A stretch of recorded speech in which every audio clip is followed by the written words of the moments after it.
Class 10th SST. Today we are going to study in geography chapter 1st, resources and development. Everything available in our environment that human value is capable of satisfying their needs. प्रत्येक वस्तु जो हमारे पर्यावरण में मौजूद है और मनुष्य की आवश्यकता को पूरा करने में सक्षम होती है इज़ कॉल्ड रिसोर्सेज, वो संसाधन कहलाती है. For example water, land, forest, animals, minerals etc. Resources को यहाँ इस प्रकार अंडरस्टैंड कर सकते हैं. काइंड ऑफ रिसोर्सेज नेचुरल और ह्यूमन. तो नेचुरल रिसोर्सेज के अंदर रिन्यूएबल और नॉन रिन्यूएबल. इसमें नॉन रिन्यूएबल में रिसाइक्लेबल और नॉन रिसाइक्लेबल. ह्यूमन में स्ट्रक्चर एंड इंस्टीट्यूशंस, मानव द्वारा जो निर्मित इंस्टीट्यूशंस संस्थान होते हैं, और क्वांटिटी मात्रा कितनी है और क्वालिटी और उसकी गुणवत्ता. क्लासिफिकेशन ऑफ रिसोर्सेज, संसाधनों का वर्गीकरण. On the basis of origin, उनकी उत्पत्ति के आधार पर. इसमें पहला है उत्पत्ति के आधार पर. इसमें बायोटिक और एबायोटिक. बायोटिक में सजीव और एबायोटिक में निर्जीव होते हैं. बायोटिक रिसोर्सेज को यहाँ क्लासीफाई किया जाता है. These are obtained from biosphere and have life such as human beings, flora and fauna और फिशरीज. इसमें these are obtained from the biosphere, यानी कि बायोस्फीयर से ये प्राप्त होते हैं और इनमें जीवन होता है, जैसे कि मानव, फ्लोरा एंड फूना यानी कि वनस्पति और जीव, और फिशरीज वाटर में जो फिशरीज का काम होता है, यानी कि फिश कैचिंग का. एबायोटिक रिसोर्सेज, निर्जीव संसाधन कौन से हैं? All those things which are composed of non living things are called abiotic resources. वो सब वस्तुएं जो निर्जीव वस्तुओं से निर्मित होती हैं वो एबायोटिक रिसोर्सेज संसाधन कहे जाते हैं. For example rocks and metals, चट्टान और धातुएं. Second, on the basis of exhaustibility, यानी कि उस आधार पर कि वो ख़त्म हो जाते हैं, खाली हो जाते हैं. इसमें भी टू काइंड्स हैं. रिन्यूएबल रिसोर्सेज, जिनको पुनः निर्मित किया जा सके, प्राप्त किया जा सकता है. The resources which can be renewed और reproduced by physical, chemical, mechanical process are known as renewable resources. वो संसाधन जिनको पुनः हम निर्मित कर सकते हैं भौतिक परिवर्तन करके, रासायनिक परिवर्तन करके, या फिर मैकेनिक प्रोसेस के द्वारा उन्हें पुनः प्राप्त कर सकते हैं, वो रिन्यूएबल कहलाते हैं. फॉर एग्जांपल, उदाहरण के लिए सोलर एंड विंड एनर्जी, यानी सौर ऊर्जा और पवन ऊर्जा. Water, forest and wild life etc.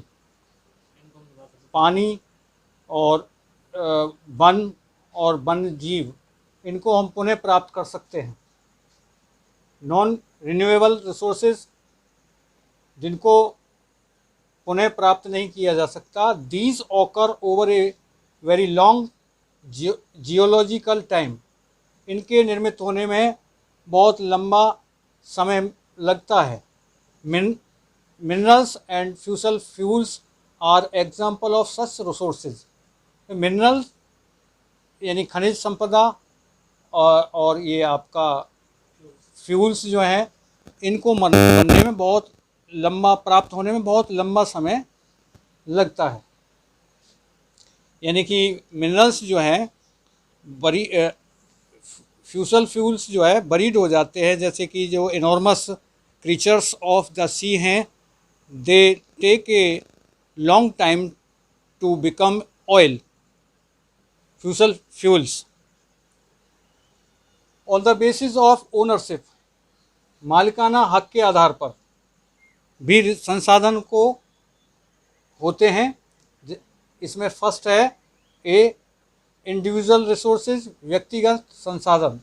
These are owned privately by individuals. ये मुख्यतः व्यक्तिगत होते हैं और इन पर व्यक्ति विशेष का हक होता है, मालिकाना हक होता है। Many farmers own land which is allotted to them by government against the payment of revenue। क्योंकि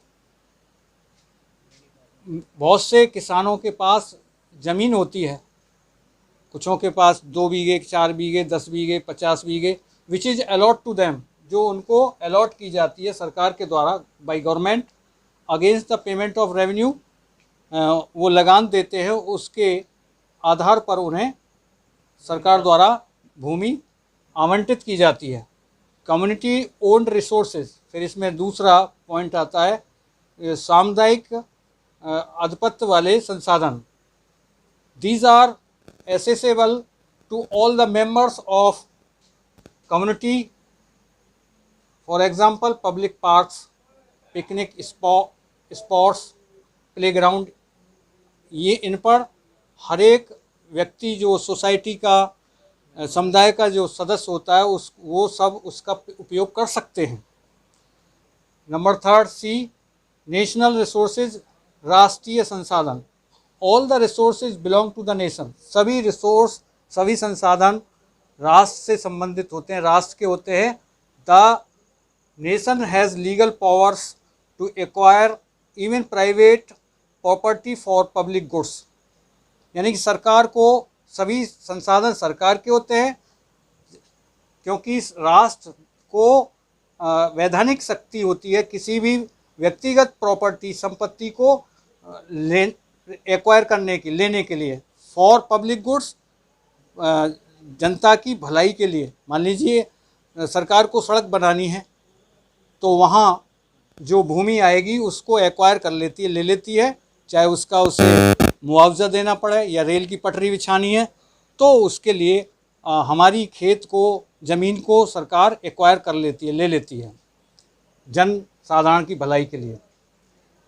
for example territory minerals, water resources and land. यानी टेरिटरी मिनरल्स, जो हमारे केंद्र शासित प्रदेश होते हैं उसमें मिनरल्स होते हैं, उनका वाटर, पानी होता है, जैसे कि आपका सी एरिया है, उस पर भी उसका आधिपत्य होता है सरकार का।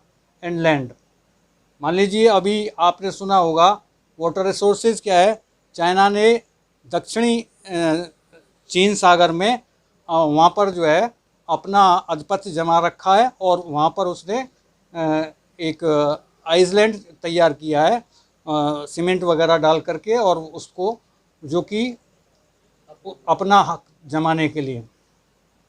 फिर होता है इंटरनेशनल रिसोर्सेज, अंतर्राष्ट्रीय स्तर पर जो संसाधन होते हैं।